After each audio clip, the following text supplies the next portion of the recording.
Overwatch, a massive 2016 multiplayer game that has become the first major competitor against Team Fortress 2's team-based first-person shooter playstyle. Since big fat Russian men and mysterious pyromaniacs are so 2013, it's time for the rise of cyborg samurais, women with noticeable physiques, and gorillas.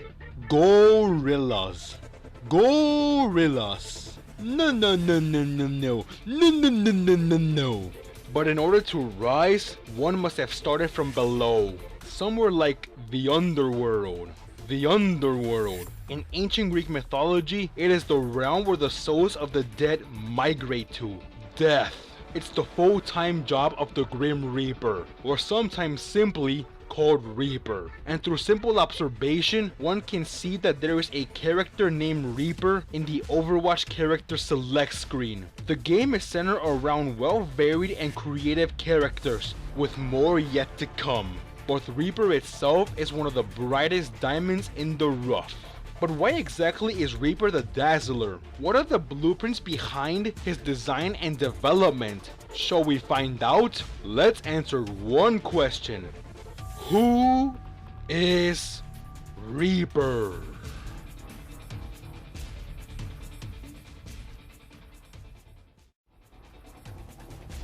Some speak of a black robe terrorist known only as Reaper. His identity and motives are a mystery. What is known is that where he appears, death follows. What is also known about him is that unlike other characters of the game like Pharah and Torbjorn, Reaper has no prototype models. Instead, he was inspired entirely by concept art for the game. Overwatch game director Jeffrey Tego Kaplan stated the following at BlizzCon 2014. I remember other moments where other heroes came to be, and Reaper is a good example where Reaper we had no idea what. Reaper was particularly cool because that was a hero entirely inspired by the art. We just saw the character and were like, oh man, that's cool. Like, he has to be in the game. And that's one where you just see the art and you go, okay, we are going to need to sit down and figure out what this guy does. Reaper's physical design straight up parallels that of the personification of death itself, the Grim Reaper. While death is envisioned many different ways throughout multiple cultures, Reaper is derived from the most well-known depiction of the Grim Reaper, the one with a black cloak hood and a skull face. Spreading across multiple cultures, the Grim Reaper's job was solely to guide people from the mortal realm to the afterlife. In short, he would kill them. One of the ways it would exterminate humans was by extracting their souls from the human body. In Overwatch, Reaper's passive ability is called the Reaping, in which he collects soul globes to restore health. However, unlike the Grim Reaper from Folklore, the one from Overwatch does not wield a scythe. Instead, he equips a pair of Hellfire shotguns. The whole idea of Reaper using shotguns is a nod to another of Blizzard's games, the StarCraft series, where there exists a type of unit named Reapers, and like the one from Overwatch, they too wield a pair of shotguns. And to add another connection with StarCraft, in the second game, a Reaper portrait is available for any buyer of the Origins edition of the game. Depending which set of skin the player uses, Reaper's guns will have different words imprinted on them. Default sets say repent, which means to feel or express sincere regret or remorse about one's wrongdoing or sin. In Christianity, followers would repent their sins to purify their souls so once death arrives, they can be granted the gateway to heaven. Blackwatch Reyes says blackout, which means a failure of electrical power supply. But of course, to go with the character, it can be interpreted as losing light and falling into darkness, which could possibly symbolize death. The guns in both Plague Doctor and Nevermore say crowned, which might be an ironic twist to the character since crown is the appearance of a baby's head in the vaginal opening prior to emerging. Reaper's reload animation is possibly a reference to the lobby shootout scene from the film The Matrix.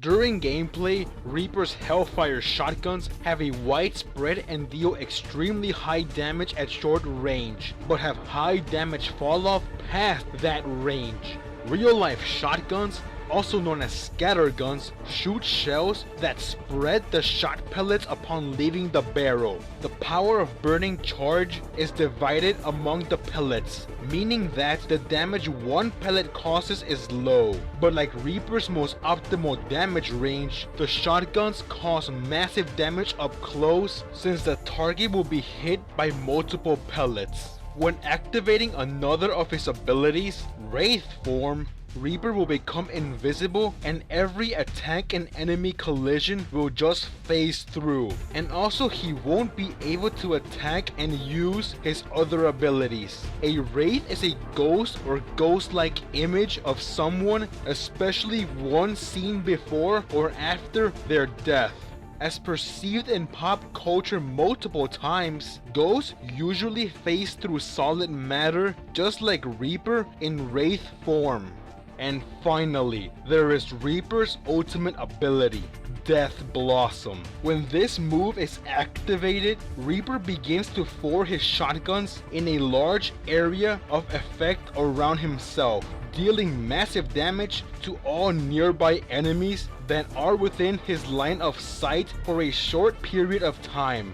This move may be a reference to many different sources, the first being to a weapon used in the 1984 movie The Last Starfighter, which is named Death Blossom. Another would be a military term used to describe a group of men firing wildly in all directions surrounding the group. A possible third reference could be to the art of Gunkata from the movie Equilibrium. Number 4 being to League of Legends character Katrina's ultimate called Death Lotus, which behaves very similar to that of Death Blossom.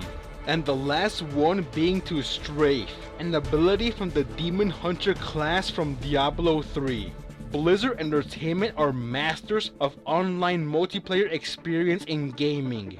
Overwatch just proved that point even more.